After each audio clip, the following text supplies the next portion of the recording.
오늘 우리에게 주시는 하나님의 말씀은 마태복음 20장 20절로부터 28절까지입니다. 그때 세베대의 아들의 어머니가 그 아들들을 데리고 예수께 와서 절하며 무엇을 구하니 예수께서 이르시되 무엇을 원하느냐 이르되 나의 이 두 아들을 주의 나라에서 하나는 주의 우편에 하나는 주의 좌편에 앉게 명하소서. 예수께서 대답하여 이르시되 너희는 너희가 구하는 것을 알지 못하는도다. 내가 마시려는 잔을 너희가 마실 수 있느냐? 그들이 말하되 할 수 있나이다. 이르시되 너희가 과연 내 잔을 마시려니와 내 좌우편에 앉은 것은 내가 주는 것이 아니라 내 아버지께서 누구를 위하여 예비하셨든지 그들이 얻을 것이니라. 열 제자가 듣고 그 두 형제에게 대하여 분이 여기거늘 예수께서 제자들을 불러다가 이르시되 이방인의 집권자들이 그들을 임의로 주관하고 그 고관들이 그들에게 권세를 부리는 줄을 너희가 알거니와 너희 중에는 그렇지 않아야 하나니 너희 중에 누구든지 크고자 하는 자는 너희를 섬기는 자가 되고 너희 중에 누구든지 으뜸이 되고자 하는 자는 너희의 종이 되어야 하리라. 인자가 온 것은 섬김을 받으려 함이 아니라 도리어 섬기려 하고 자기 목숨을 많은 사람의 대성물로 주려 함이니라. 이는 우리에게 주시는 하나님의 말씀입니다. 주님 감사합니다. 하나님 아버지 참으로 감사합니다. 우리를 거룩한 무리 성도로 불러주셔서 감사합니다. 주의 백성된 하나님의 자녀들이 이 시간 예배의 자리에 나왔습니다. 또 주의 말씀 앞에 함께 모였습니다.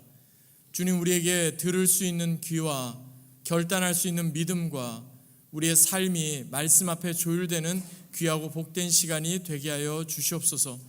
주께 감사드리며 존귀하신 주 예수 그리스도의 이름으로 간절히 기도하옵나이다. 아멘. 복된 주일입니다. 하나님의 크신 은혜와 평강이 오늘 예배의 자리에 함께하신 여러분과 여러분의 가정에 충만하게 더해지시기를 주 예수 그리스도의 이름으로 간절히 축원드립니다.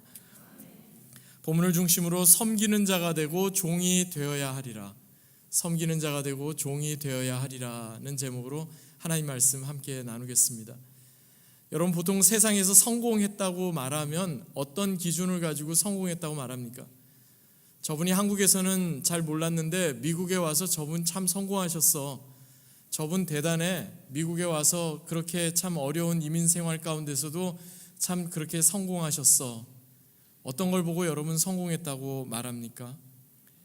많은 사람들은 성공했다고 말하면 재산이 많거나 자녀가 잘 되거나 또는 어떤 사업이 번창하거나 높은 지위에 오르거나 또 공부를 많이 해서 이렇게 학위를 취득하거나 나름 세상 가운데 보여줄 만한 뭐가 있으면 성공했다고 사람들은 그렇게 생각합니다. 소위 세상에서 말하는 성공의 기준은요, 얼마나 높이 올라갔느냐, 그래서 그 사람 밑에 얼마나 많은 사람들이 있고 많은 사람들을 부리고 있느냐, 또는 얼마나 많은 것을 가지고 있고 얼마나 많은 소유를 가지고 있느냐, 그 사람이 타고 다니는 차가 어떻고 그 사람이 집이 어떻고 그 사람의 뱅크 어카운트에 디파짓이 얼마나 있고 리타이먼트 펀드가 얼마나 되는가, 그것을 이제 사람들은 생각합니다. 또 그 사람이 공부를 했다면 그 사람이 나중에 학위를 받고 그 박사학위가 얼마나 많은 학술지에 인용이 됐는가, 얼마나 많은 사람들에게 그의 이름이 알려졌는가, 하다못해 얼마나 그 사람이 그래도 그 지역에서는 그래도 알아주는 사람, 그 지역에는 알아주는 그런 중요한 인물이 되었는가, 다른 건 몰라도 그 동네에 가서 그 사람 이름을 모르면 간첩이라고 할 정도로 그 사람은 그 지역에 아주 중요한 그런 사람입니다. 그렇게 생각하면 그것이 성공일까요? 말씀드리는 이것을 우리는 아니다라고 말하지만 속으로는 그래도 그런 것 같다라고 말하는 경우도 있습니다. 그래도 내 자녀가 뭔가 이렇게 공부도 잘하고 좋은 직장도 취직하고 그러면 은근히 사람들한테 얘기하고 싶잖아요. 이번에 우리 아이가 뭐 했어, 이번에 우리 아이가 어떤 거 공부하고 어떤 회사에 취직되고 또 어떤 전문직으로 이제 일을 시작했어. 그러면서 은근히 그것을 내가 말을 안 하면 주변에서 누가 대신 얘기해 주고 싶은 그런 마음이 우리 가운데 있잖아요. 그런데 성경에서 말하는 성공은 좀 다릅니다. 성경에서 말하는 성공은 더 높이 올라가는 것을 가지고 성공이라고 말하지 않고 오히려 더 낮아지는 것을 성공이라고 말합니다. 얼마나 더 낮아졌는가, 그리고 얼마나 많은 것을 내가 가지고 움켜쥐고 있느냐, 그거 가지고 저 사람 부자다, 성공했다 말하지 않고 얼마나 많은 것을 다른 사람에게 베풀고 나누어 주었는가, 또 얼마나 내 이름을 드러내는 것, 그것이 아니라 얼마나 자신의 이름은 감추고 예수님만 드러냈는가, 얼마나 나의 영향력, 내 말 한마디면 사람들이 정말 껐벅하고 이렇게 하는 그게 아니라 얼마나 복음의 영향력이 그 사람을 통해 나타났는가, 그게 바로 세상에서 말하는 성공과 성경에서 말하는 성공의 차이점입니다. 평생 복음 전도자로 귀한 사역을 감당하셨던 드와이트 무디 목사님이 계십니다. 아주 오래전에 사역을 감당하셨던 분이고요. 1837년에 태어나셔서 1899년에 세상을 떠나셨으니까 100년도 더 된 아주 오래전 인물이신데, 이분이 자신의 노년에 이런 이야기를 하십니다. 영어로 된 표현을 그대로 한번 옮겨보겠습니다. The measure of a man is not how many servants he has, but how many men he serves. 번역하면 그 사람을 평가하는 기준은 그가 얼마나 많은 종을 부리고 있었는지, 얼마나 많은 사람 거느리고 있었는지가 아니라 그가 얼마나 많은 사람을 섬겼는지, 얼마나 많은 사람에게 종노릇 했는지로 평가됩니다. 그런 의미에서 보면 오늘 본문은요, 예수님께서 우리에게 말씀하시는, 특별히 예수님의 제자로 부름받은 우리가 어떻게 세상이 아닌 하나님의 기준으로 정말 참된 종으로서 섬기는 자로서 살아가야 하는지를 오늘 본문은 분명히 말씀해 주고 있습니다. 예수님께서 오늘 본문에서 몇 가지 중요한 것을 말씀하세요. 특별히 너희가 오랫동안 나를 따라오고 제자라고 했지만 진짜 믿음의 사람이 뭔지, 진짜 제자가 무엇인지 알려주겠다 하면서 예수님께서 어떻게 보면 작심 발언을 하신 거예요. 너희 중에는 그렇지 않다, 세상 사람들 다 그렇다고 해도 너희 중엔 아니다, 그럴 수 없다라고 예수님 분명히 말씀하세요. 사실 오늘 본문이 마태복음 20장에만 나오지 않고, 여러분 성경을 가지고 계신 분은 한번 열어보세요. 마가복음 10장에도 아주 비슷한 내용이 나와요. 물론 공간복음서이기 때문에 마태복음, 마가복음, 누가복음에는 비슷한 내용들이 이렇게 나오거든요. 그런데 마태복음과 마가복음에 좀 차이가 있어요. 나중에 그 부분은 좀 제가 더 말씀드리겠습니다. 오늘 본문의 결론과도 같은 말씀, 마지막 28절 한번 보시기 바랍니다. 우리 같이 한번 읽어보겠습니다. 28절 시작. 인자가 온 것은 섬김을 받으려 함이 아니라 도리어 섬기려 하고 자기 목숨을 많은 사람의 대속물로 주려 함이니라. 제가 다시 한번 읽겠습니다. 인자가 온 것은 섬김을 받으려 함이 아니라 도리어 섬기려 하고 자기 목숨을 많은 사람의 대속물로 주려 함이니라. 도리어 섬기려 하고 자기 목숨을 다른 사람의 대속물로 주기 위해서 예수님이 이 땅에 오셨대요. 예수님의 성육신부터 예수님의 사역, 그리고 마지막 십자가에 달려 그 처절한 죽음을 감당하시기까지 예수님의 모든 것은 섬김과 내어줌, serving and giving, 이 두 단어로 축약된다고 말할 수가 있겠습니다. 예수님이 그러셨다면 예수님을 따르는 우리는 어떻게 해야 하겠습니까? 당연히 serving and giving, 섬김과 내어줌으로 우리는 그렇게 살아가야 하는 거죠. 근데 여러분, 교회 안에서 섬김이라는 말만큼이나 잘못 왜곡된 말도 없어요. 흔히들 이야기하잖아요. 뭐 하세요? 저 교회에서 찬양대로 섬기고 있습니다. 저 교회에서 재정부로 섬기고 있습니다. 심지어는 저 담임 목사로 섬기고 있습니다. 그런데 여러분, 그게 진짜 섬기고 있다라고 말하지만 다른 의미로 우리가 해석될 때가 많잖아요. 가령 저는 김일선 목사입니다. 내슈빌 한인장로교회 담임 목사로 섬기고 있습니다. 그럼 사람들은 저분은 잘 섬기는 분이구나 이렇게 생각하시겠어요? 아니면 저분의 포지션이 시니어 패스터구나 그렇게 생각하시겠어요? 그러니까 우리는 섬긴다고 말하지만 그 섬김이 지금 나의 포지션이 어떻습니다 라고 우리가 이야기하는, 소개하는 것으로 대처하는 경우가 너무 많다 하는 겁니다. 그렇다면 여러분, 포지션이 아니라 컬링으로, 우리가 어떤 지위가 아니라 주님의 부르심으로 참된 섬김의 의미를 제대로 감당하고 또 그렇게 예수님을 따라가기 위해서 우리에게 필요한 것이 뭘까요? 여러분, 잘 섬기세요. 겸손히 섬기세요. 제가 그 말씀을 여러분에게 드리려고 하는 건데, 좀 더 구체적으로 그냥 섬겨야 된다니까 섬기는가 보다가 아니라 어떻게 하면 우리가 좀 더 구체적으로 예수님을 닮은 섬김을 가능할 수가 있을까요? 저는 크게 한 3가지 영역으로 좀 구분해 봤습니다. 첫 번째는 우리의 생각의 영역, 생각의 영역에서도 우리가 섬김이 가능하고요. 두 번째는 말의 영역, 즉 언어의 영역에서도 섬김이 가능합니다. 그리고 마지막 3번째는 우리의 행동의 영역, 삶의 영역에서도 섬김이 가능한데요. 이 3가지 영역을 하나씩 나누어서 살펴보겠습니다. 첫 번째 섬김은 우리의 생각에서부터 시작됩니다. 생각의 영역. 본문이 시작되는 20절, 21절 보시겠습니다. 그때 세베대의 아들의 어머니가 그 아들들을 데리고 예수께 와서 절하며 무엇을 구하니 예수께서 이르시되 무엇을 원하느냐? 이르되 나의 이 2 아들을 주의 나라에서 하나는 주의 우편에 하나는 주의 좌편에 앉게 하소서. 아마도 성경에 나오는 최초의 인사청탁의 장면이 이게 아닌가 싶습니다. 요즘 말로 따지면 엄마 찬스를 쓴 거죠. 근데 사실 여러분, 제가 그 마가복음에도 비슷한 말씀이 나온다고 했잖아요. 마가복음 10장 35절에서 37절에 이와 아주 비슷한 말씀이 나오는데, 오늘 방금 전에 읽어드렸던 20절 21절과 비교해서 한번 잘 들어보시기 바랍니다. 제가 읽어보겠습니다. 세베대의 아들 야고보와 요한이 주께 나와 여짜오되 선생님이여 무엇이든지 우리가 구하는 바를 우리에게 하여 주시기를 원하나이다. 이르시되 너희에게 무엇을 하여 주기를 원하느냐? 여짜오되 주의 영광 중에서 우리를 하나는 주의 우편에 하나는 좌편에 앉게 하여 주옵소서. 차이점을 발견하셨습니까?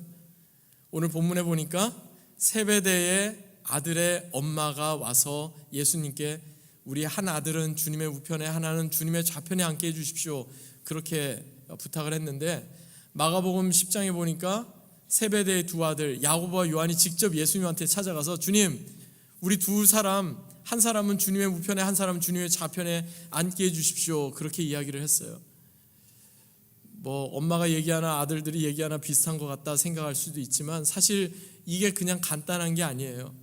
한 번 얘기하고 끝난 게 아니라는 뜻이에요. 뭐냐면요, 성경에 특별히 마태복음, 마가복음, 누가복음, 요한복음 이 4복음서가 있는데, 복음서가 다 똑같은 시기에 한꺼번에 한 날 한시에 기록되지 않았습니다.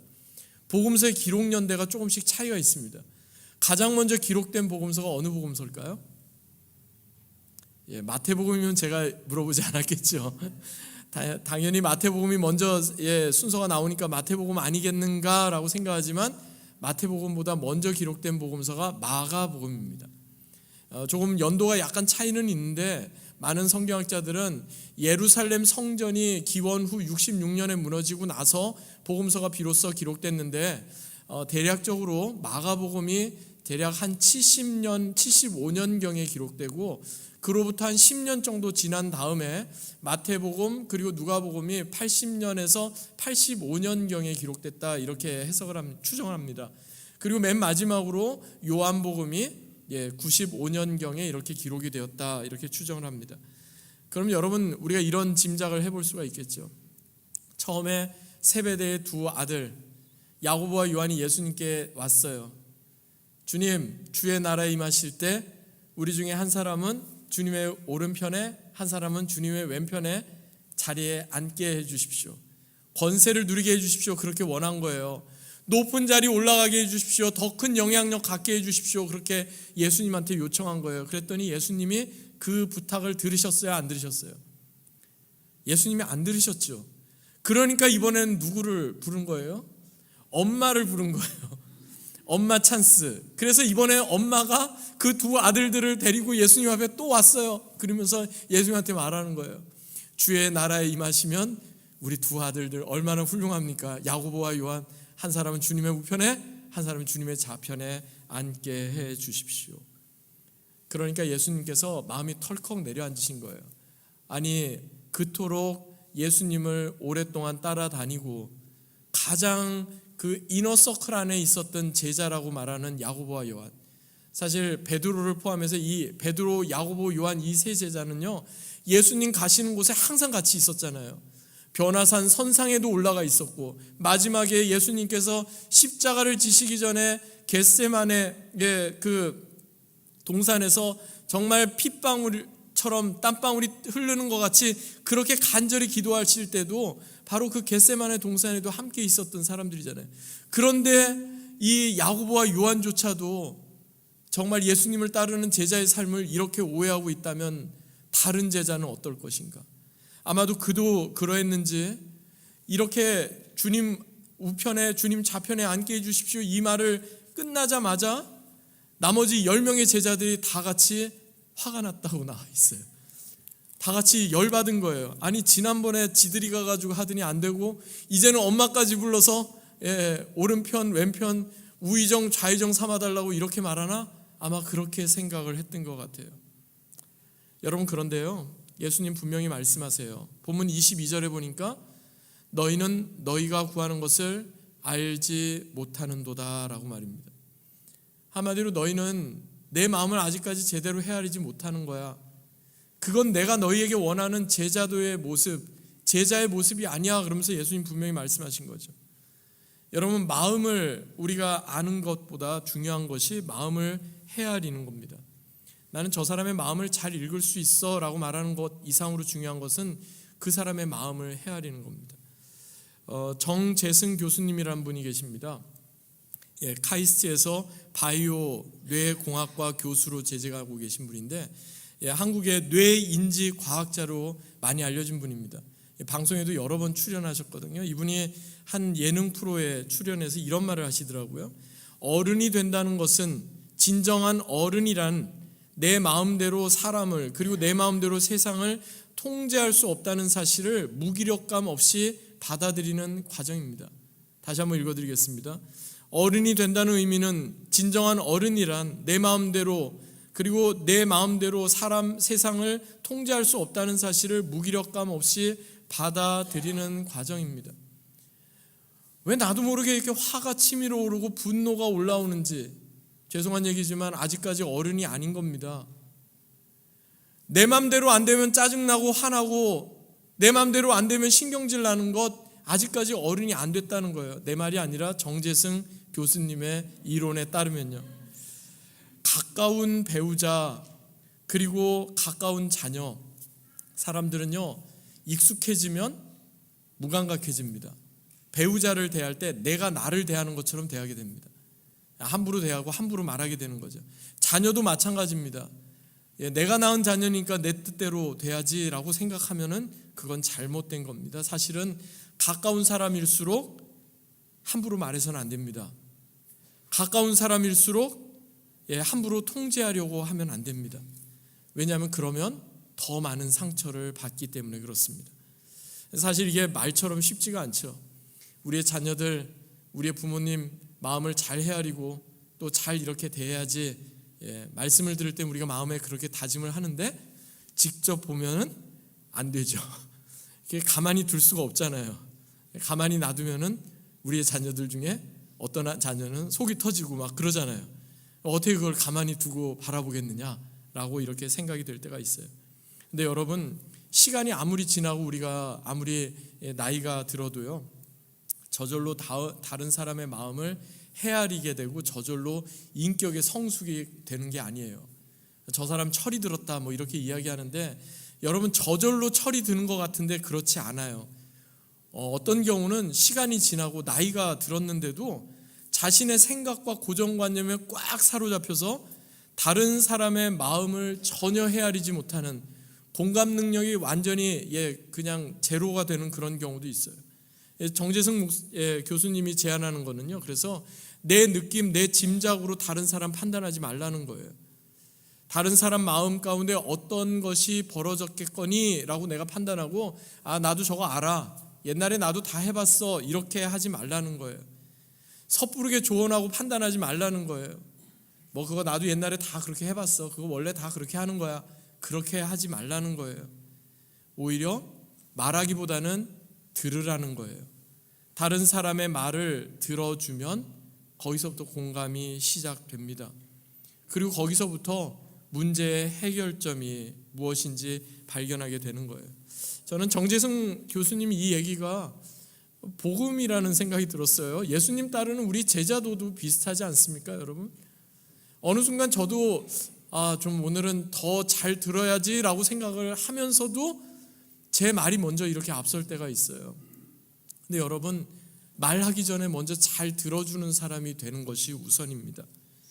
잘 들어주는 사람이 그 사람의 마음을 헤아립니다. 하나님 앞에서도, 주님 앞에서도 우리가 주여 하고 주여 삼창 외치고 내 말만 열심히 하고 기도하고 끝나는 게 아니라 주님의 말씀을 들어야 돼요. 조용히, 그리고 우리의 일상 가운데 주시는 그 말씀을 잘 들어야 돼요. 그래야 주님의 마음을 헤아릴 수 있습니다. 여러분, 생각의 영역에서 우리가 예수님을 따르는 섬김과 내어줌, 그리고 예수님의 제자로서의 삶을 위해서 잘 들어주는, 그리고 잘 마음을 헤아리는 저와 여러분 되시기를 주의 이름으로 간절히 축원합니다. 두 번째 영역은 우리의 언어, 말의 영역입니다. 사실 우리의 말이 말 한마디로 뭐 천냥빛을 갚는다, 뭐 말의 중요성을 제가 강조하려고 하는 건 아니고요. 서두에서 말씀드린 것처럼 한 아들은 주님의 우편에, 다른 한 아들은 주님의 좌편에 그랬는데, 그 말을 한 분은 세베대의 엄마인데, 세베대 아들의 엄마인데, 세베대의 와이프죠. 그런데 그 말을 들은 10명의 제자들은 누구에게 화가 났대요? 세베대의 아들의 엄마한테 화가 나야 되잖아요. 그 말을 한 사람은 엄마니까. 근데 엄마한테 화가 난 게 아니라 24절을 보니까 10 제자가 듣고 그 두 형제에 대하여 분이 여기거늘 그래요. 분이 여기거늘. 나머지 10명의 제자들, 야고보와 요한을 제외한 10명의 제자들이 똑같이 야고보와 요한에 대해서 분하게 여긴 이유가 뭘까요? 이 분이 여겼다라는 그 문장을요, 제가 헬라어 성경으로 한번 찾아봤어요. 그랬더니 그게 그냥 단지 한번 화가 났다 이런 정도가 아니더라고요. 이성을 잃을 정도로 몹시 분노하고 화가 치밀어 올라서 참을 수가 없게 된 상태, 그게 분이 여기거늘 그거더라고요. 그러니까 도저히 어떻게 감당이 안 되는 그런 상황이 된 거예요. 한두 사람이 좀 그렇다면 그 사람 성격 문제라고 하겠는데, 나머지 10명이 다 그랬다는 거는 뭐가 문제가 있는 거잖아요. 왜 그럴까요? 사실 여러분, 우리의 말은요, 비록 표현되지 않아도 다른 사람을 낙심시킬 수 있어요. 뭐 요즘 예능 프로 같은 데 보면 뭐 눈으로 욕하는 것, 뭐 이런 거 나오더라고요. 자막으로. 그러니까 우리의 말이 아니라 우리의 눈빛 하나만으로도 다른 사람을 낙심시킬 수 있어요. 우리의 말은요, 우리의 표정은요, 낙심되고 좌절되고 또 마음이 힘든 사람을 위로할 수도 있지만, 반면에 정말 멀쩡한 사람을 깊은 나락에 빠져들게 만들 수도 있어요. 다른 사람으로 하여금 죄를 짓게 만들 수도 있는 거예요. 여러분, 그래서요, 우리의 말은 진실한 말이 되어야 합니다. 진실한 섬김이 되어야 합니다. 사도 베드로가 베드로전서 4장 11절에 말과 관련해서 우리에게 이렇게 권면합니다. 만일 누가 말하려면 하나님의 말씀을 하는 것 같이 하라라고 말입니다. 여러분, 하나님 말씀을 하는데 감히 다른 사람 뒤에서 험담할 수 있겠어요? 욕할 수 있겠어요? 비난할 수 있겠어요? 짜증낼 수 있겠어요? 하나님 말씀을 가지고, 하나님 말씀을 빙자해서 나의 어떤 아젠다나 나의 어떤 정치적인 그런 생각을 막 얘기할 수 있겠어요? 그럴 수 없어요.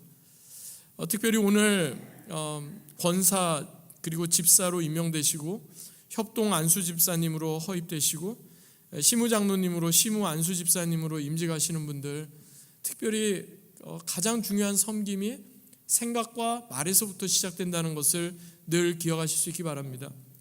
이를 통해 믿음의 덕이 세워지고 다른 사람들 격려하고 하나님께 영광을 올려드리실 수 있기를, 그래서 우리의 말과 우리의 표정을 통해서도 진실한 섬김이 더해지기를 주의 예수 그리스도의 이름으로 간절히 축원합니다. 세 번째 영역은 행동의 영역입니다. 본문 26절, 27절 보시겠습니다. 오늘 본문에서 제일 중요한 내용인데요. 우리 다 같이 한번 읽어보겠습니다. 함께 읽습니다. 너희 중에는 그렇지 않아야 하나니 너희 중에 누구든지 크고자 하는 자는 너희를 섬기는 자가 되고 너희 중에 누구든지 으뜸이 되고자 하는 자는 너희의 종이 되어야 하리라. 너희 중에는 그렇지 않아야 하나니, 예수님의 이 말씀을 원문 그대로 번역해 보면 너희에게는 이건 가당치도 않다 이런 뜻이에요. It shall not be so among you. 너희에게는 이건 말도 안 되는 일이다 그렇게 말해요. 너희 중에는 그렇지 않다. 이 짧은 이 한마디 말씀이 예수님께서 그토록 강조하신 discipleship, 제자도를 정의 내리는 가장 핵심이라고 어떤 신약학자는 그렇게 정의를 내리기도 했습니다. 세상이 다 이 방향을 향해 나가도 너희 중에는 그렇지 않다. 많은 사람들이 다 이것을 추구하고 이것을 붙잡으려고 해도 너희 중에는 그렇지 않다. 많은 사람들이 다 높아지려고 하고 대접받으려고 하고 사람들 앞에 인정받으려고 해도 너희 중에는 그렇지 않다. 예수님 분명히 말씀하세요. 예수님을 따르는 제자는요, 한마디로 말해서 세상의 가치와는 다른 예수님의 가치, 예수님의 의중, 예수님의 바램을 쫓아서 살아가는 자들이에요. 자신의 꿈과 비전을 위해서, 또 미래를 잘 준비하기 위해서 오늘 우리가 겪게 되는 어려움을 잘 인내하고 감내하고 그러다 보면 언젠가는 쨍하고 해 뜰 날이 돌아오겠지, 이거 아니에요 여러분. 그냥 우리가 힘들고 어렵고 이런 거 감내하다가 언젠가는 좋아지겠지, 그거 아니에요. 계속해서 힘들 수도 있어요. 그래도 이 길을 가는 거예요. 예수님께서 그 길을 가셨기 때문에. 내가 기대하는 것대로 이루어지지 않을 수도 있어요. 그래도 계속해서 이 길을 가는 거예요. 왜냐하면 예수님께서 먼저 그 길을 걸어가셨기 때문에 그래요. 예수님께서는 오히려 섬기는 자가 되라, 오히려 종이 되라 말씀하셨어요. 말씀드린 것처럼 예수님의 제자로의 부르심은 포지션, 지위가 아닙니다. calling, 주님의 소명에 따른 것입니다. 일찍이 3.1 운동과 물산 장려 운동을 주도하셨던 고당 조만식 선생님이 계시죠. 이분에 대해서 여러분 혹시 아시는 분들이 계실지도 모르겠는데, 그 민족학교인 오산학교 교장을 지내셨어요. 제가 설교를 준비하다가 조만식 선생님 얘기하니까 내가 졸업한 오산학교를 교장을 지내셨다 그러면서 저희 아내가 되게 반가워하더라고요. 이분은 신실한 믿음의 사람이기도 하셨습니다. 장로님이셨어요. 평양 산정현 교회에서 신실하게 주님을 섬기셨던 장로님이신데, 여러분 평양 산정현 교회 하면 떠오르는 인물이 있죠. 주기철 목사님, 순교자 주기철 목사님이 평양 산정현 교회에서 목회하셨거든요. 그런데 사실 주기철 목사님이 이 고당 조만식 선생님이 오산학교 교장하실 때 그 밑에 제자였던 사람이에요. 자기의 제자를 자기가 섬기는 교회 담임 목사님으로 모셔올 만큼 그렇게 인품이 대단하신 분이에요. 그렇게 겸손하셨던 분이죠. 그런데 조만식 장로님이 이렇게 계셨던 그때가 가장 한국이 암울했던 거죠. 일제 치하에서 가장 어렵게 그렇게 지냈던 그런 때인 건데, 이분이 워낙 인품도 대단하시고 신앙도 참 훌륭하시고 그러다 보니까 이분의 제자들이 이제 조만식 장로님한테 찾아오는 거예요. 그래서 장로님, 선생님, 이렇게 세상이 암울하고 세상이 어두운데 이렇게 소망되는 게 하나도 없는 이런 세상에 과연 우리는 어떻게 살아야 되겠습니까? 이렇게 하소연을 해요. 그때마다 조만식 장로님이 어떻게 말씀하셨는지 아세요? 여러분에게 당부하는 것은 단 한 가지입니다. 요강을 씻는 사람이 되십시오. 그렇게 이야기했답니다. 요강을 씻는 사람이 되십시오. 고개를 끄덕이시는 분은 이제 좀 연배가 있으신 분이고, 요강이 뭐냐 이렇게 하시는 분은 너무나 좋은 환경 가운데서 사셨다고 생각하시면 됩니다. 저는 어렸을 때 요강이 뭔지 저도 경험했습니다. 외할머니 집에 갔더니 갑자기 밤에 머리 이렇게 이렇게 양은으로 된 거를 딱 가지고 아랫목에 딱 놓으세요. 그러면서 저한테 얘기하세요. 밤에 갑자기 오줌이 매렸거든. 화장실까지 못 가니까 여기 요강에다가 소변을 보면 된다, 이렇게 이야기를 하시더라고요. 소변을 보지는 못했습니다. 너무 그게 좀 부끄러워가지고. 그런데 나중에 보니까 저희 할머니가 그 요강을 또 닦고 계시더라고요. 그래가지고 제가 이렇게 생각했어요. 아니, 이게 왜 그 요강을 갖다 놓고 또 닦고 그렇게 하나. 근데 사실 여러분, 뭐 오늘날에 요강을 저희가 쓸 일이 별로 없지만 이 요강을 닦는 일은 그렇게 귀한 일은 아니잖아요. 보통은 천한 일이라고 생각하고, 뭐 대부분 조만식 장로님 계셨던 그때만 해도 뭐 요강 닦는 그런 일, 요강 씻는 그런 일을 아주 중요한 일이라고 생각하는 사람은 별로 없었을 것 같아요. 아마도 집에서 부리는 머슴이나 종이 주로 하는 일 아니었겠습니까? 그런데 여러분, 그렇습니다. 요강을 씻을 수 있는 사람이 예수님을 제대로 따를 수가 있어요. 다른 사람들 다 기피하고 더럽다고, 그거 하찮다고, 중요하지 않다고, 이건 누군가 그냥 어떤 사람이 할 거야 라고 생각하는 그 일을 하는 사람이 예수님을 따르고 예수님의 제자로 또 종된 또 사역자로 그렇게 살아갈 수가 있는 겁니다. 그래서 예수님 말씀하시죠. 누가복음 16장 10절을 보니까 지극히 작은 것에 충성된 자는 큰 것에도 충성되고 지극히 작은 것에 불의한 자는 큰 것에도 불의하다라고 말입니다. 내가 지금은 시간이 없어서 주님을 섬기기가 어려우니까 나중에 시간 나면 주님을 섬길게요. 내가 지금 물질이 좀 부족하고 경제적으로 어려워서 내가 못하지만 나중에 내가 좀 경제적인 여유가 되면 할게요. 내가 지금은 너무 비즈니스도 바쁘고 자녀들 키우고 라이드하고 너무 힘들어서 내가 할 수 있는 게 없지만 나중에 아이들 좀 대학 가고 또 그러고 나서 시간 남으면 할게요. 여러분, 그때 시간이 나도 물질이 넉넉해져도 건강이 돼도 그때 못합니다. 지금 못하면 앞으로도 할 수가 없습니다. 지금 하찮고 작고 별로 알아주지 않는 그것 하지 않으면 나중에 더 큰 일은 더더군다나 할 수가 없습니다. 우리 교회는 참으로 감사한 거가요, 참 보이지 않는 곳에서 드러내지 않고 귀하게 섬기시는 분들이 너무나 많아요. 조만식 장로님의 표현에 따르면 요강을 씻는 분들이 참 많이 계세요. 그래서 우리 교회가 참 복이 있어요. 은혜예요. 여러분, 그렇습니다. 거창한 것, 거기서부터 시작하는 거 아닙니다. 아주 작은 것, 사소한 것, 그러나 내 눈에 자꾸 들어오는 것, 그게 바로 섬김의 출발입니다. 그때부터 우리는 무엇을 하든지 주님 받으시고 기뻐하시는, 그래서 예수님을 닮은 그런 섬김의 모습을 나타내게 됩니다. 말씀을 맺겠습니다. 이런 말이 있습니다. We are saved to serve. 우리는 섬기기 위해 구원을 받았습니다 라는 말입니다. 여러분, 저와 여러분 한 사람 한 사람을 하나님께서 구원받은 하나님 자녀로 삼아주신 이유가 뭘까요? We are saved to serve. 하나님의 자녀로 하나님을 섬기고 또한 이웃을 섬기고 세상 가운데 섬기라고 우리를 불러주신 겁니다.